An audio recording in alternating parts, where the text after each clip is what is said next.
Vote কেন্দ্র দখল সহ সকল অনিয়মের বিরুদ্ধে জনপ্রতিরোধ গড়ে তোলার আহ্বান জানালেন প্রধান নির্বাচন কমিশনার এএমএম নাসিরউদ্দিন। বলেন, যেদিন মানুষ নির্ভয়ে পছন্দের প্রার্থীকে ভোট দিতে পারবে, নির্বাচন কমিশন সেদিন মনে করবে ভোটের অধিকার প্রতিষ্ঠা হয়েছে।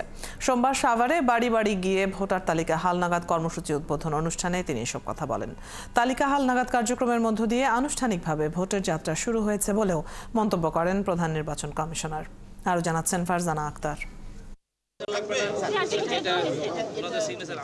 আজ থেকে সারা দেশে শুরু হয়েছে ভোটার তালিকা হালনাগাদ কর্মসূচি। ৩ ফেব্রুয়ারি পর্যন্ত বাড়ি বাড়ি গিয়ে তথ্য সংগ্রহ করবে নির্বাচন কমিশনের মাঠ কর্মীরা। সবশেষ বাড়ি বাড়ি গিয়ে ভোটার তালিকা হালনাগাদ করা হয় ২০২২ সালে। যাদের জন্ম ২০০৮ সালের ১ জানুয়ারি বা তার পূর্বে বা যারা ভোটার তালিকা থেকে বাদ পড়েছেন, তাদের তালিকাভুক্তি ও মৃত ভোটারদের তালিকা থেকে বাদ দেওয়া হবে এই কার্যক্রমের মাধ্যমে। সোমবার প্রধান নির্বাচন কমিশনার এএমএম নাসিরউদ্দিন সাভারের নতুন ভোটারের তথ্য সংগ্রহ কার্যক্রম উদ্বোধন করেন। ভুল হবে না আশা করি, আর আমাদেরও সতর্ক থাকতে হবে এ ব্যাপারে। আগামী যে নির্বাচনটা হবে সেই নির্বাচনে আমি ভোট দেব ইনশাল্লাহ, আর আমার যে পছন্দের ক্যান্ডিডেট থাকবে তাকেই ভোট দিব। রোহিঙ্গা, বিদেশি ও ভুয়া ভোটাররা প্রতারণা করে যাতে ভোটার তালিকায় যুক্ত হতে না পারে সে বিষয়ে সতর্ক থাকার পরামর্শ দেন নির্বাচন কমিশনাররা।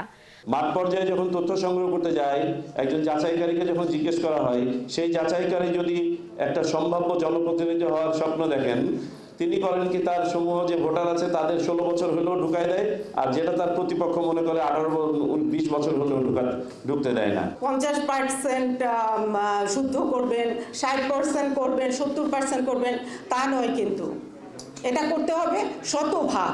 এ সময় প্রধান নির্বাচন কমিশনার বলেন, ভোট কেন্দ্র দখল সহ সব ধরনের অনিয়মের বিরুদ্ধে জনপ্রতিরোধ গড়ে তুলতে হবে।